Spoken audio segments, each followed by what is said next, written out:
Hello everyone, this is Jemima and I'll be your host for today. I'm actually stepping in for Annabelle, so she'll come in the course of the event.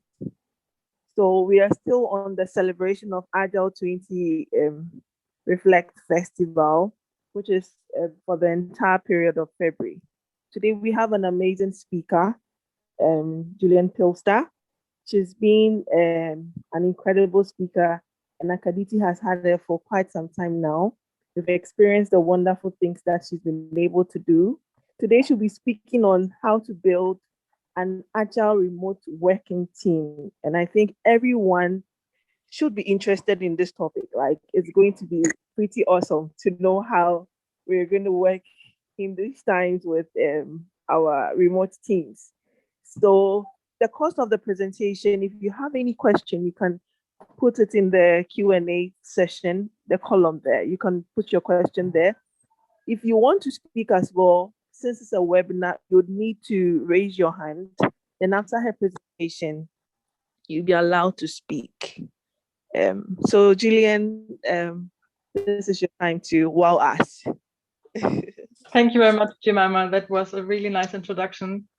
And hello, everyone. It's a pleasure to be part of the Agile 20 Reflect Festival, as this way of working is becoming more and more important, and it's already many years important for me. So thank you very much for the invitation to Akaditi.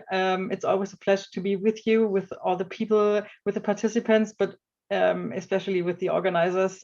You are doing a great job, and I think you are also doing a great job in this virtual environment. So thank you very much for having me. I am Juliane.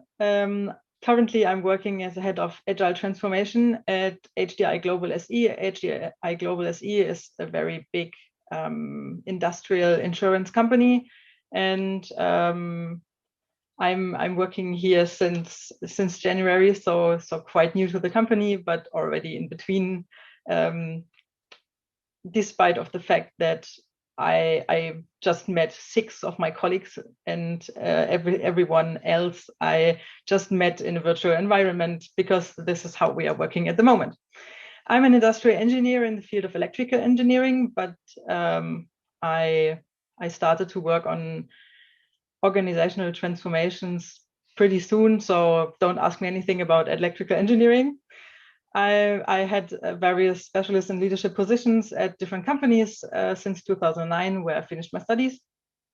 I'm already also a founder at startups, so in my leisure time I like to start up businesses. So this is something that I do I like very much. And I'm also an author and speaker at conferences, for example, and here you can see some books and publications that I contributed to. And one was this year. It's the one that I have a little bit bigger on the slide. It's unfortunately it's in German, so it's pointless to share it probably. But this was especially on the topic of how to collaborate in this virtual environment. And I want to share what I found out during the last year, that we were working in a virtual environment. If you have any questions, just raise your hand. I think Jemima will then make you can do it, that you can ask the question. It's the Q&A where you have to put in your question, I think.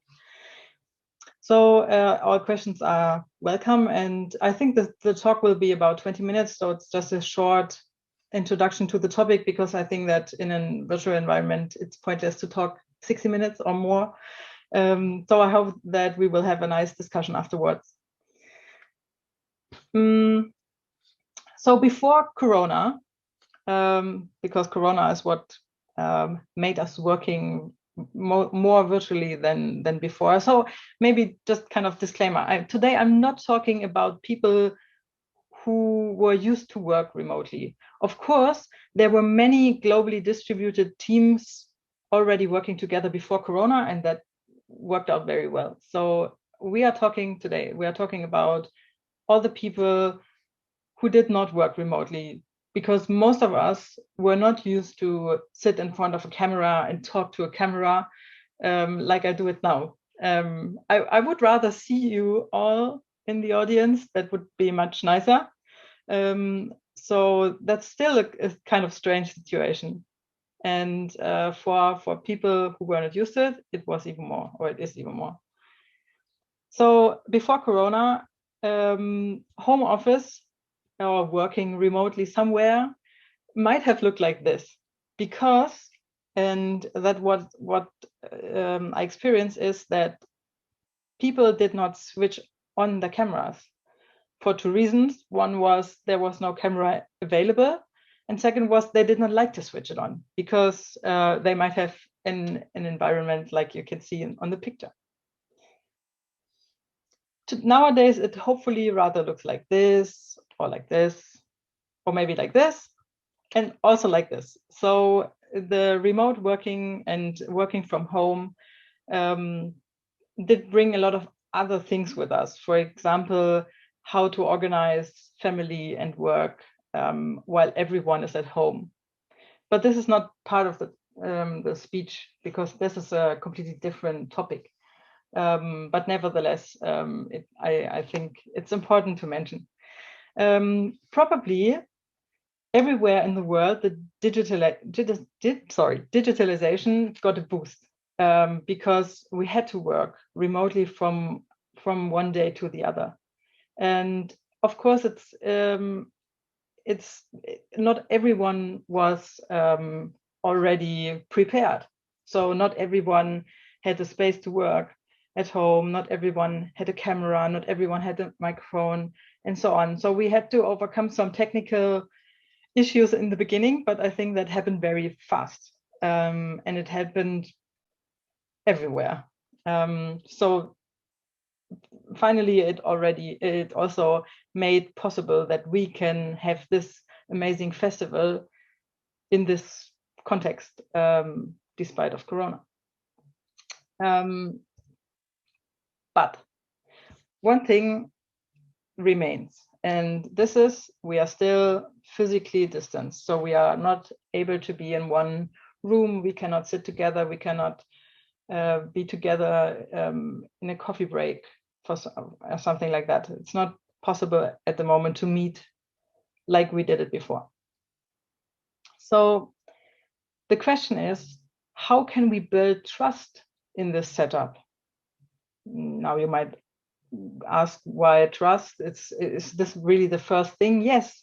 Remember the main pillars of Scrum, and trust is a precondition for everything.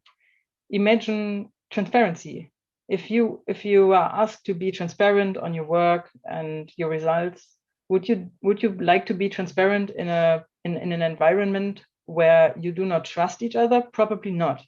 And this is also the same for the Scrum values. For example, would you like to be courageous in an environment where trust is not happening? Probably not.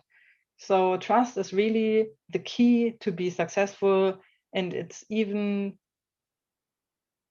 it's not more important in a remote setup, but it's necessary to take care, probably more than in an office environment.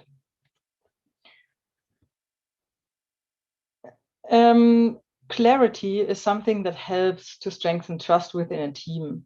And Scott Weiner from Serious Scrum found out 8 dimensions of clarity, and I like this picture very much. So I decided to steal it from Scott, but you can find the link on the slide so that you can look it up as well. Because I think he brought it on the point what is important for clarity and then for trust. First one is purpose. It's necessary to know why we are working on something, and what are the goals and why we are working for that. And this also leads to higher engagement and also to higher motivation. It's important to know what you are working for, why you are doing something, and then people will become more involved. Second one is process. Sometimes things are working quite well, but we forget to save what we already achieved, so that maybe later, when someone needs the same process, this person has to invent the process again, because we forgot to save the process. And that's why we should try to make everything what is working well explicit. Explicit is missing on the slide. So make it explicit, and then everyone can use the process that already worked well. And it's also a baseline to improve the process, because you cannot improve a process that nobody knows. That wants work. This is something that you know from Scrum, where you make your progress explicit in the daily, and where you talk about the goals and if you are still on track. And that's why in this clarity in this regard is transparency, and you can keep direction through transparency. This is important. Value. It's necessary to generate value for the customer, of course, and therefore you need to measure what you create, because otherwise you cannot prove if you deliver value or not. And also metrics can be used as a supercharger. This is also stolen from Scott. I like it very much, because when you do not meet the expectations and of your measurements, then you might be motivated to improve. And if you meet them, it's always a good reason to celebrate. So use them as a supercharger. Communication. Of course, face-to-face communication would be preferable, and video is okay, but not as good as face-to-face. But this is what we have at the moment, so we cannot change it. But it's necessary to transport or to distribute emotions, because emotions are a very big part of the communication. You know that we are communicating with how we talk, how we speak, how we pronounce things. If we speak very loud, or if we speak very low. So we have different ways of communication, and of course the spoken communication is even better than written. But if you cannot see the person, it's difficult. So so communication should be at least by video. Quality. Find your way between done and over engineer. That means meet the expectations of your customers, but do not more than that, because this is waste too. You can, after meeting the expectations, you can further elaborate on what the customer needs next, and then you can go on. But don't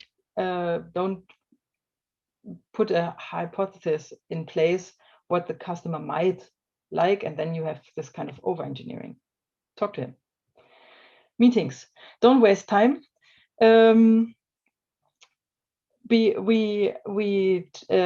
we have, for example, a meeting for 1 hour, and then we will use this hour. So usually the meeting lasts until the hour is over. And even if we do not have really new stuff to discuss, or everything is said anyways, we usually use the hour. So try to end your meetings earlier if everything is said. Also, the cadence of meetings is important. So you from Scrum, you for example know that we have the planning and the retrospective and the review and the dailies, of course. So this kind of cadence brings stability to the teams and creates interaction points, and so these meetings are very important. The next one is culture. Culture, of course, you know that culture is nothing that you can implement. It's something that needs to evolve from how people work together, and of course the purpose of the company, and many aspects are important for creating a culture. And this is kind of atmosphere in the company. And of course, this helps to strengthen trust within a team. 8 dimensions of clarity. Just a quick walk through. And now you might ask yourself, isn't that true for all teams working together, independent from working together in a remote context or in an office context? Yes, that's true. But I think that 2 of them are pretty important for creating a better atmosphere in this environment, in this remote environment. So I would like to point out 2 of them, and that's meetings and culture. Because of course you need a purpose. If you do not need a purpose, you can create the best environment, the best remote working environment, you won't be successful. If you have crappy processes, you won't be successful, neither in a remote context nor in an office context. Also, the transparency of work.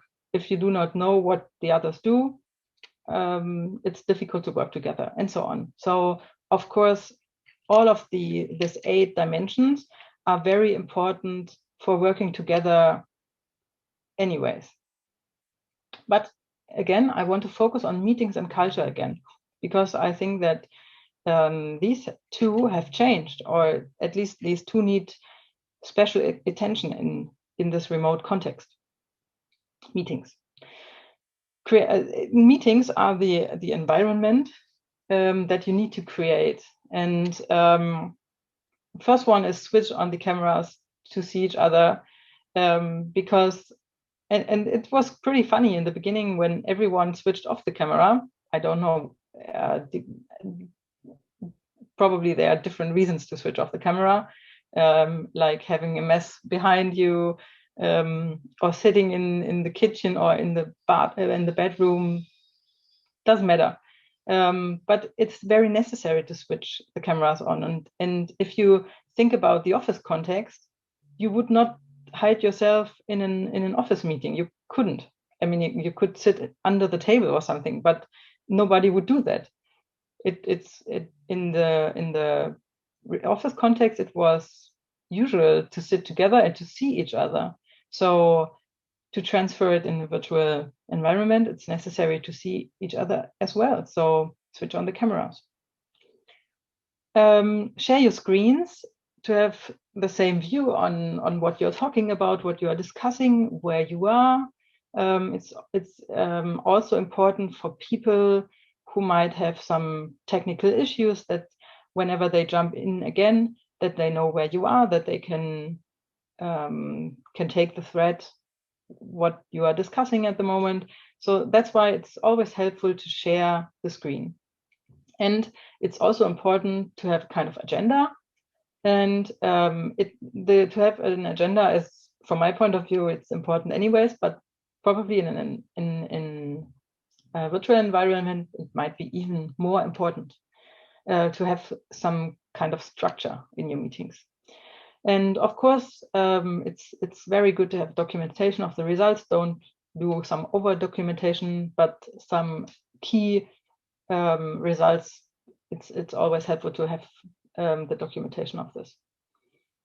In a virtual meeting and remote meeting, it's helpful to have feedback mechanisms so that people can react to what is presented, for example. And it's also helpful to approach participants actively. So if you recognize that someone is not talking at all during the entire meeting, approach those people, get them into the meeting. I think it's very important to integrate everyone in the discussions, because in a virtual environment, it's even more easy. It's easier to lose people, especially when they switch off the camera, but also when you are in this setup, for example, like someone is sharing the screen, someone is doing a presentation, all the pictures are only very small on the screen. It's very important to take care for everyone and to have an eye on how the people are sitting, what they are doing. Are they still following you? And from my point of view, what helps a lot is use check-ins to increase attention. So make a clear start of the meeting. In an office environment, usually the people came together, and once everyone was in the room, the meeting started. It's more or less the same in a virtual environment, but people are doing a lot of stuff around their video conferences. They have their emails in front of them. They are working on something that they have in front of them, because they do not change the setting. They do not go into a meeting room. They are still sitting in front of all the work they are doing at the moment or the day. So for me, it's always important to check in everyone. For groups that are kind of that know each other very well, they are working in a team every day. It's more like have a look on how everyone is feeling, if everything's okay, and so on. And of course, for groups where people are not familiar with each other, it's very important to get to know each other, because everything is a matter of trust, and you won't trust a person that you don't know. So that's why in a setting where we have people from different departments, for example, the check-in can help to get to know each other a little bit. And the second one, again, is culture. We are, as I said, physically distanced, and we need to create proximity to get together, to trust each other. And again, what is very important is to switch on the cameras to see everyone. This is also a culture question, of course. As I said, it's kind of it's more intense to show what's behind you, for example, in a meeting, and to show your home to your colleagues, and so we probably need to get used to it. And this is again a question of trust. If we want to let all the people in to your room, to our rooms. And what I found very helpful during the pandemic is to create socializing time, to support virtual coffee or lunch breaks, to support after work events, for example, because in an office, when you are in the office, you meet people when you grab a coffee or when you walk around or whatever, and this happens, but it won't happen in the virtual environment, because you won't meet anyone from your colleagues in your home, and that's why it's to create these meetings on purpose that usually happen without any purpose. So, for example, you can set up a coffee break in the morning where everyone can come together and just talk about whatever comes into your mind, not work related, something that is what you did over the weekend, for example, whatever. Create the socializing times, because it makes people more familiar with each other, and again, this creates trust. And what I think is very important is to increase the fun factor of working together remotely. So see it as a challenge and make it a challenge. For example, video conferencing bingo is something that we play from time to time. I don't know if you know it. You can just Google it. You will find some templates for the game. it's just to bring fun into this environment, because and this is something that I mentioned earlier, it's not always easy to be isolated, or to be to work somewhere where your children are jumping around, or when you have to share your work, your office, your home office room, for example. That's not easy. So I think it's necessary to have some fun and laughing during the meetings, and the video conferencing bingo will help you with this. So this was a quick overview of what I think is the most important thing in remote setups. One is to take care for the meetings, as I said, prepare them well, and take care for everyone who is in the meeting. And the second one is culture. Make socializing possible, and both things will bring stability to your team and to your work environment, and hopefully some fun. And that's it. Thank you very much for your attention, and now I'm interested in your questions. Very much, Juliane, for this very insightful presentation. Very short, but very, very insightful. Thank you. I think there are no questions, but when you go to the chat section, you see a message. People are they saying that, Juliane, I fully agree with your line of thought, and it resonates with a piece of work I completed recently. But do you realize video or camera is turned off for participants in this event?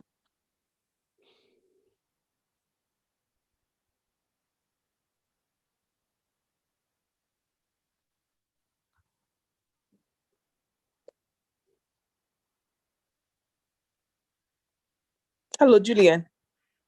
Hello.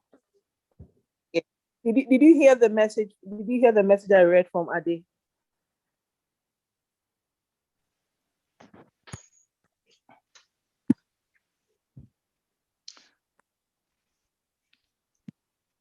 Juliane, did you hear the message from Ade? No, I cannot hear. Oh, sorry. Well, I mean, I've been unmuted. If you want me to sort of go, if you want me to sort of talk about it. I mean, Juliane, I mean, that was a fantastic, talk. And like I said in the message, it resonates very well with a piece of work I completed just end of January. Mm-hmm.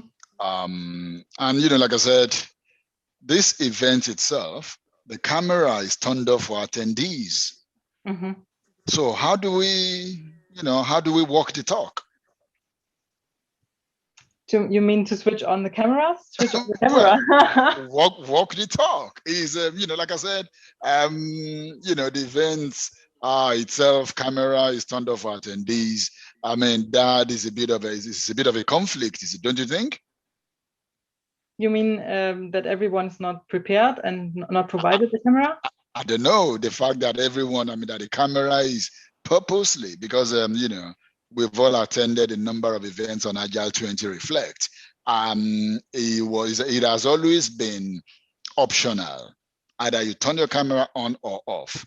But for this event, attendees' cameras have been turned off, or video, I should say. Mm-hmm.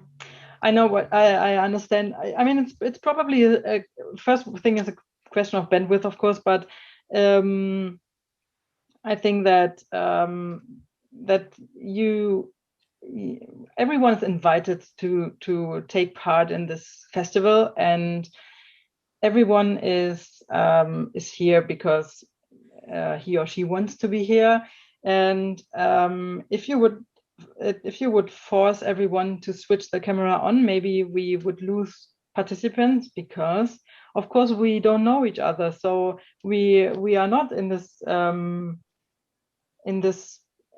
trust environment that we need to create, of course. But when you meet for a first time in this is probably true for most of the participants in this conference.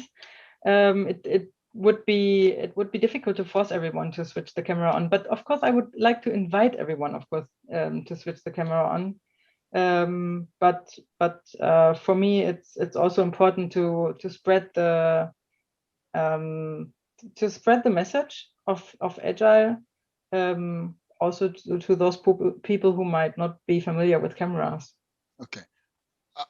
I think my opinion, I mean, this is probably sort of, a lessons learned for Aditi, who organized this particular event. That Agile and given the fantastic talk you have just given, I think they should sort of take a lessons learned from this, that the idea of cameras it ensures and it allows people to trust one another. Like you said, maybe it's a bandwidth issue.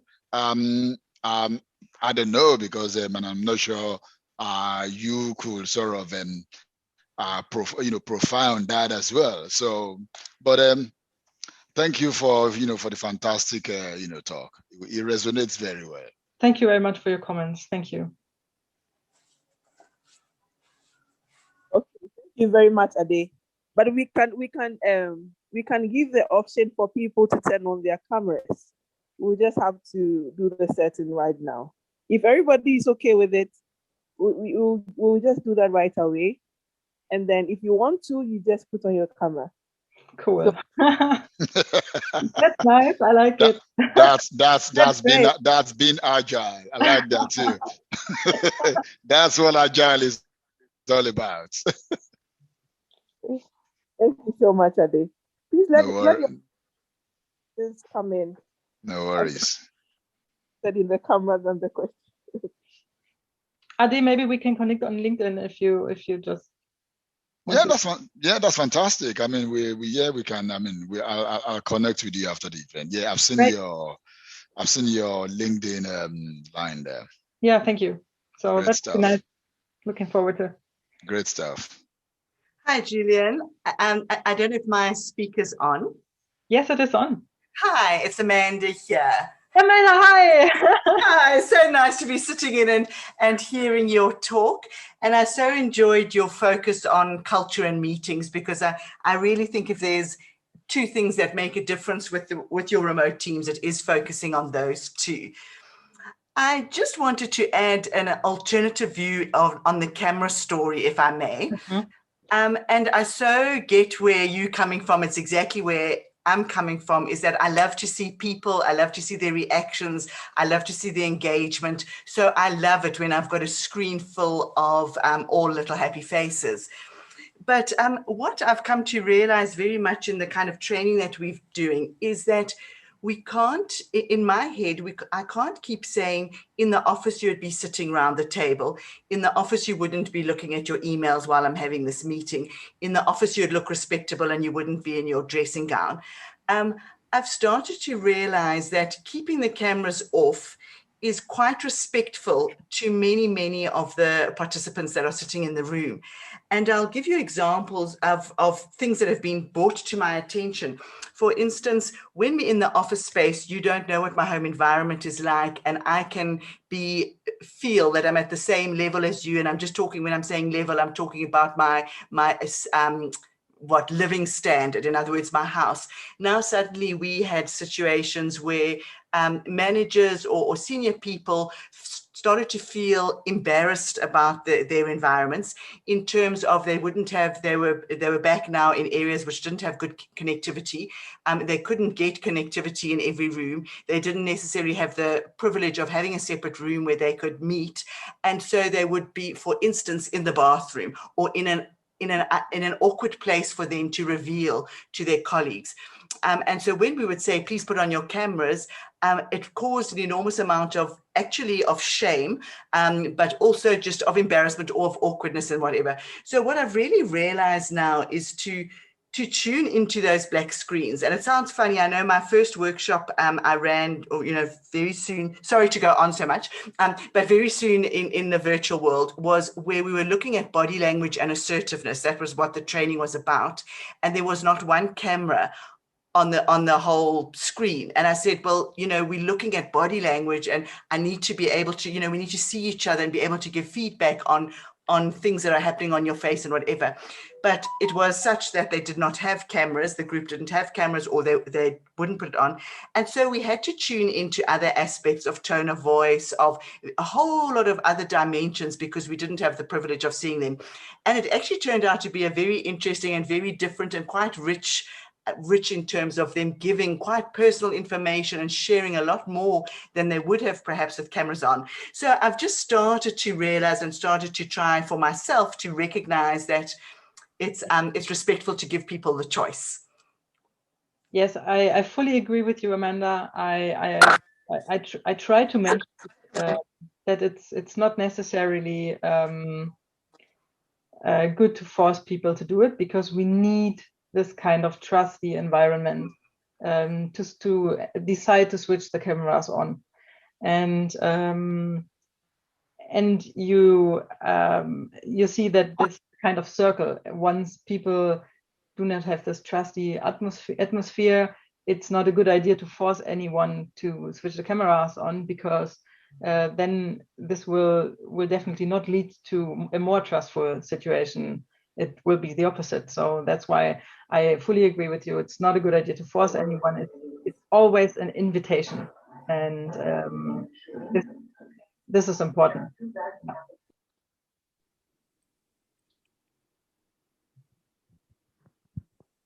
There's one question in the chat, in the Q&A. You mentioned you recently stopped. Would you like to take it?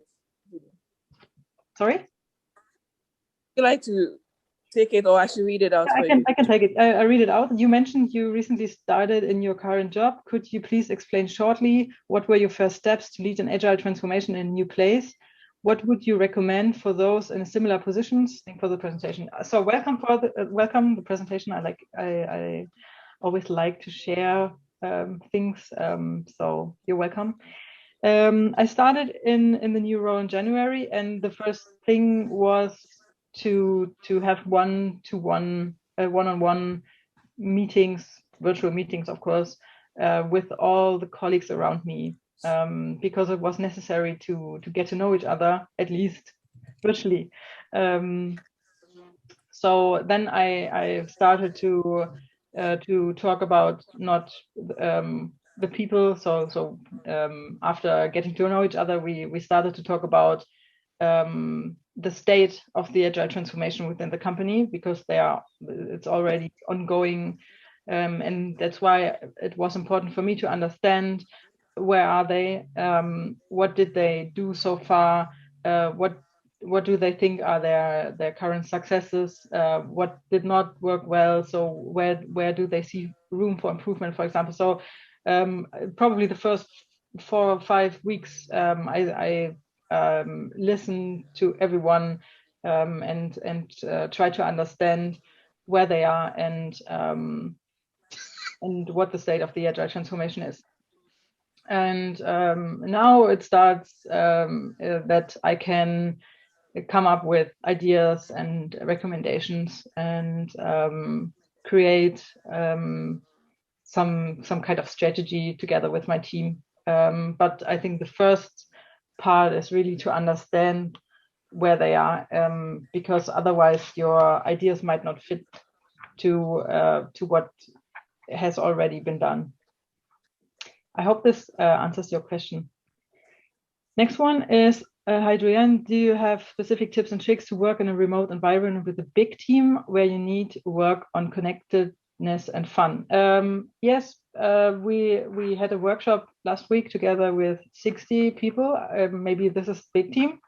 It's the entire area where we are working on agile transformation, and we had a lot of fun with doing some online gaming together in smaller groups. So we tried to split the group in, I don't know, teams of 5 or 6, and then we did a kind of online escape room where you need to solve or where you need to answer a question like Sherlock Holmes. So this was very nice. What's also nice is to create your office, for example, or another environment in a tool called GatherTown. I don't know if you know it already. Another one would be WonderMe, but in GatherTown, you can create a lot. I don't know how it really works in WonderMe because I'm more familiar with GatherTown. And in GatherTown, it looks like a 90s computer game, and you are walking with a kind of avatar through the environment of this game. And whenever you get next to each other, the camera and also the audio will switch on, and then you can talk to each other. You can see each other, and you can talk to each other. So you can also, for big teams, you can also build for example, your office, how you would sit in real life, and then you can meet also accidentally in this environment. And you can, for example, establish a coffee corner where you can meet, and if you see on your screen that someone is in the coffee corner, you can also walk there and then talk. So this is something that works very well from my point of view for big teams, also to get in contact with the others. GatherTown. I can write it down, right? Can I write it down? Yeah, you can.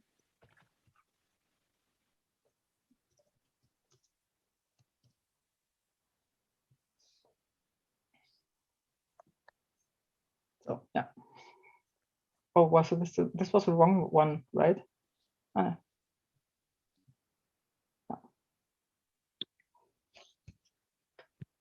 I hope this answers your question too. If you have, sorry. We have some hands up, so you can unmute. Hi, this is Sheila McGrath. Hi, I have a couple of comments. First, I live in Northern Virginia in Washington, D.C. metro area in the U.S., but I still have bandwidth issues. So I frequently do not put my camera on because a lot of times if I do, I have problems with the sound. Now, I do have too many windows open on my computer, but that's normal for me. So it's not just a problem in some, and the thing about people working in their bathroom or homeschooling kids, that's a universal problem. And it crosses all social boundaries. It's just, that's where we are right now. But I've worked with remote teams for probably 20 years. And in a lot of cases, I mean, for a long time, we didn't even have a video capability. And then when we did, I would get told I could not put video on if I had any external participants because they were worried about breaching the firewall. So this is an ongoing problem for everybody. And the other thing is, you were talking about people don't want to be seen in their dressing gown or whatever, and they don't bother to dress up. Well, I've been working with offshore teams for a long time. Offshore to me, which means they're on the other side of the world. So if I'm getting up at 5 o'clock in the morning for a meeting, and then I'm going to, after I have my meeting with my offshore team, get ready to go into the office. Yeah, I don't want to turn on my camera when I just rolled out of bed for the meeting. Or if it's 11 o'clock at night, because that works for the team. There are lots of reasons why.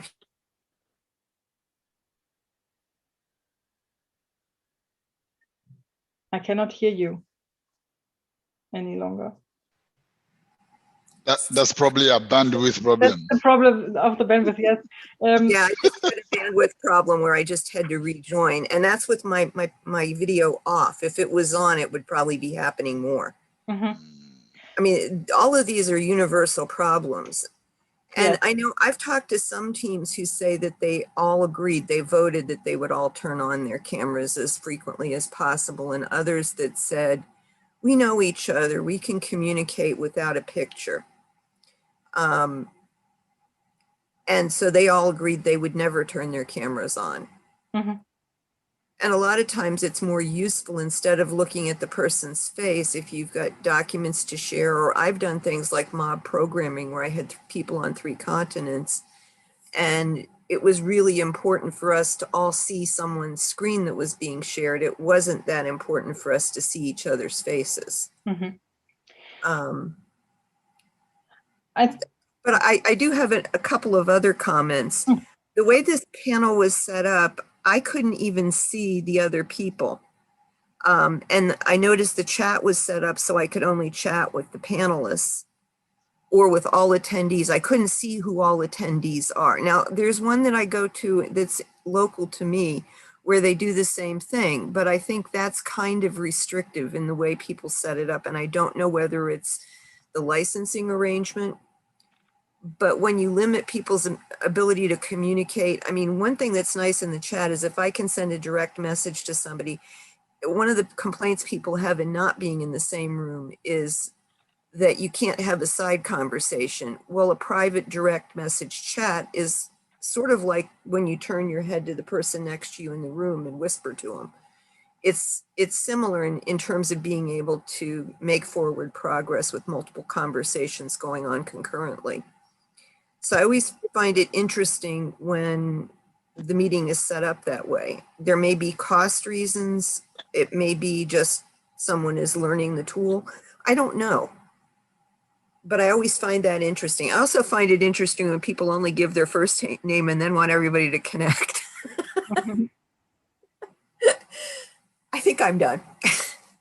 Thank you, Sheila. I agree with you that, of course, we have this bandwidth and other technical issues all over the world, and we need to further work on it. I think it already improved a lot during the last year, luckily, but there's still a long way to go. I think what you do is perfect, that you share a picture of you instead of the video. So this would be for me very nice if you do not only the initials of everyone, not see the initials of everyone, but at least a picture, because this gives you an impression. For example, I'm new to the company and I don't know anyone. And I always see initials, and basically everyone has the same initials. Like, for me it's helpful to see at least some pictures, even if the bandwidth is not enough, so that the people cannot share the videos. And a second comment is that I think that's different for teams who already work together a long time. If people are used to each other and they are talking about the technical stuff, etc., it's for me it's much easier to switch off the cameras and to not see each other, because the people already know each other very well. But I think to get to know each other and to build this trust, which is very important for me, I think it's just helpful to see each other and yeah, to have an impression of someone. But yes, I think there are different stages in a team and development process where one or the other might be more helpful. And well, as I said, I really like the idea of putting just a picture into the Zoom or whatever you're using.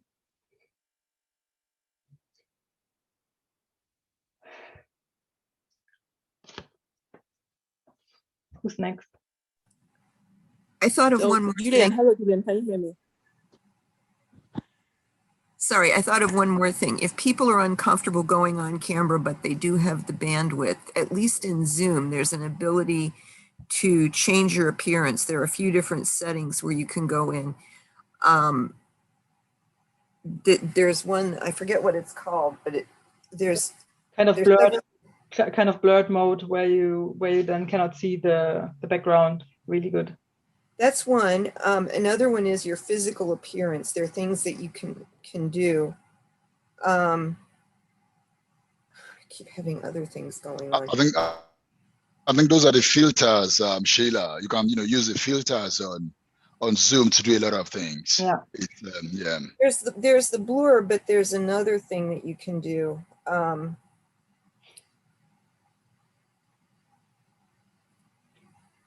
Where you change your appearance. There's one that you can go into that it's an advanced setting where you can even change the appearance of you can change your complexion, you can change your eyebrows, you can change your lips. Why do you want to do that, Shayla? Because I'm old enough that my eyebrows are kind of getting sparse. So it doesn't matter. That is wisdom, you know? But it's easier to see me if I have more eyebrows. Okay. I can look kind of ghostly at times. Nice one. But I mean, if people are uncomfortable on camera because they're concerned about their appearance, there are a number of things you can do that are part of at least Zoom. And I think some of the others have things like that too, if you're using a different tool, where you can experiment, not just with the background, but with your physical appearance. Sorry, I think I'm really finished this time.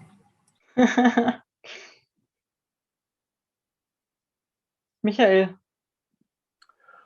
Hi, Juliana. Michael here. I'm from Cape Town, South Africa. Thanks for a really good talk. I've enjoyed it, and some of the points that have been raised have been really cool. And I obviously am aware of that some people don't enjoy being on camera, and I guess that's okay. My personal feeling is it's nice to see people and have that interaction. And it kind of, to me, it can reduce a sense of isolation that one can get if one is sort of stuck on one's own for a lot of the time. So I quite like the conversation with camera, but that's just me, you know. I respect that other people don't. Just reversing back to your point about providing participants with an ability to share feedback with you as a speaker, or something of that variety if you're doing a presentation, just to share feedback. And I was wondering what sort of tools you would use for that, because one of them that I think is quite cool and that can work quite well is Menti. It allows you to, and it's also got a bit of a fun element to it as well. So I was wondering what if you would use things like that for your feedback in sessions. Yes, definitely. Sometimes it's something like Menti or other tools working similar. And in Menti, what is really nice is that you can see all the real-time results of your surveys, which is really nice. And what we also do is using less fancy stuff, like when we are working on a whiteboard, on an electronic whiteboard together, that we just do a kind of dot voting, what you usually would do on a flip chart. We do it on this whiteboard, for example. So this is something that we usually do in the end of meetings, for example, to see cool. If everyone liked the meeting or not. Okay, cool. That sounds great. Thanks so much. Thank you, Michael. Great.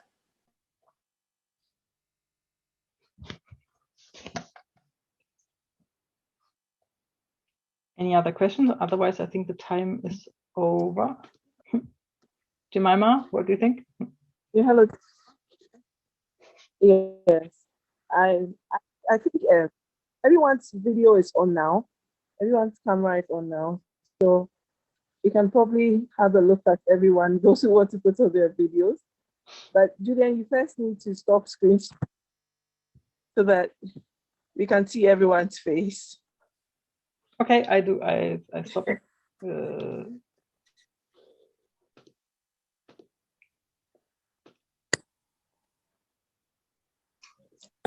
Hi. Nice. Andrew, this is Andrew. Hi, from Ghana.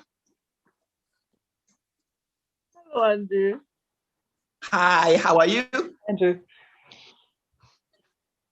Thank you. I couldn't afford to miss this one. I've enjoyed it. They're glad you. Oh, yes. Anyone show his face or her face and tell us where they are from. Oh, from Andrew Adam Kwati, Anson Travel Consult, Ghana. Still a young man, yes. Enjoying academia. Okay, thank you, Andrew. Oh, anytime. Do you have anyone?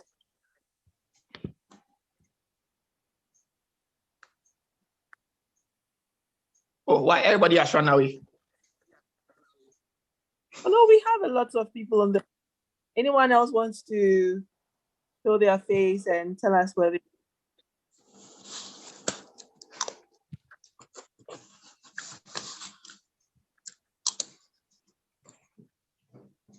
I am Marco. I am Marco from Italy. The weather seems to be amazing in Italy. Yeah, there is a good weather. It's not so cold.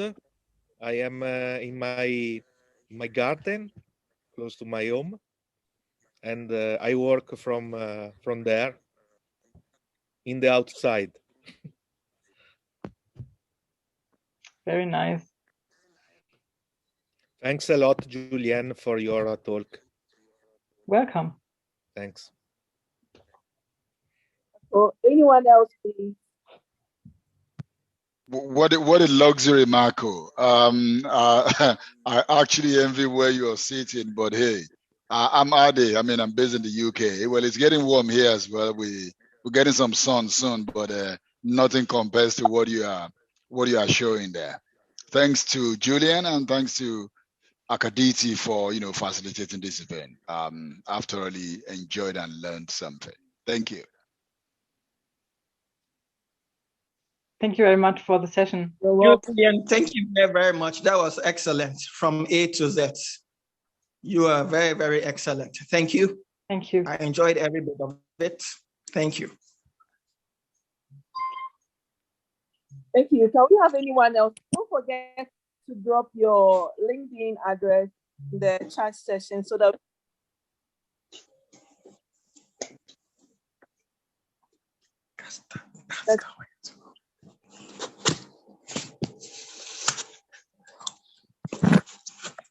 Hi.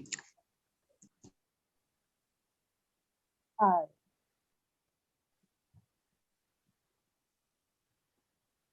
Hi, Julian. Hi, It's been Nana. a while. It's been a while. It's been a while, that's true. I hope it's not so long until we meet again. I hope the same too. It's been too long. Yeah, 1.5 years. That's really too long. And I already booked the flights to Ghana for 2020. So I know. I had to cancel them. Amazing, amazing, amazing. But thank you very much for today. And thank you very much for participating in this global festival. I think it's so relevant to all of us. So greetings from Ghana, from the mountains. I'm up on the mountain. Nice. And so, yeah, I'm actually moving to my farm as well. So I'm going to be moving and living on the farm and doing organic farming and organic medicine and retreats and all of that, healing village. So when you come to Ghana next time, we have to take you to the farm one day. I'm looking forward to it. Thank you very much for the invitation. It's always a pleasure to be with you. Same here, same here. Take care. It's great to have you on the platform. Really cool to see you. Say hi to everyone in Germany, and we'll be touching base again, no doubt, soon. Yes, hopefully. Thank you. Thank you. Thank you too. Thank you very much, Nana. Thank you. Well done, everyone. Do we have anyone else who wants to tell us where they are from?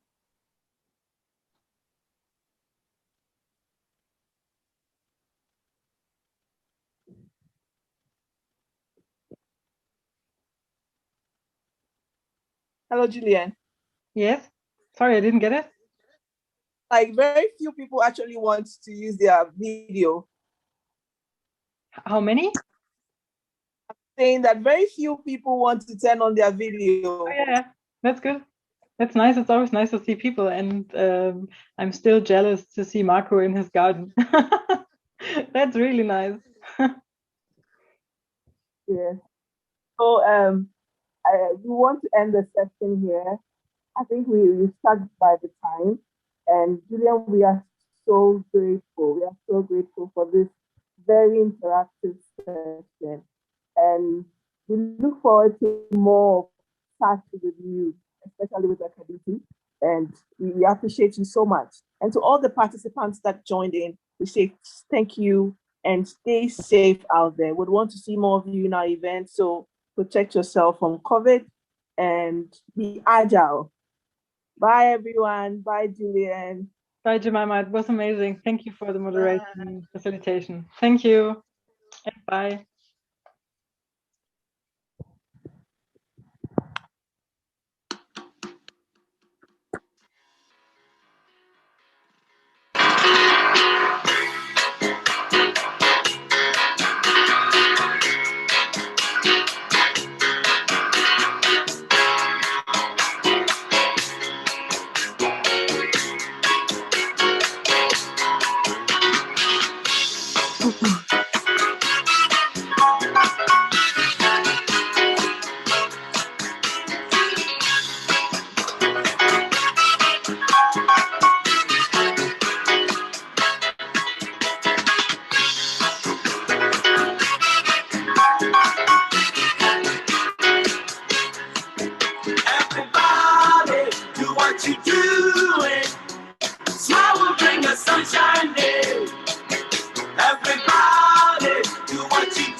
sunshine day. Everybody do what you do. Your smile will bring the sunshine day. Everybody do what you doing. Smile will bring the sunshine day. Everybody do what you doing. Smile will bring the sunshine day.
Sunshine day.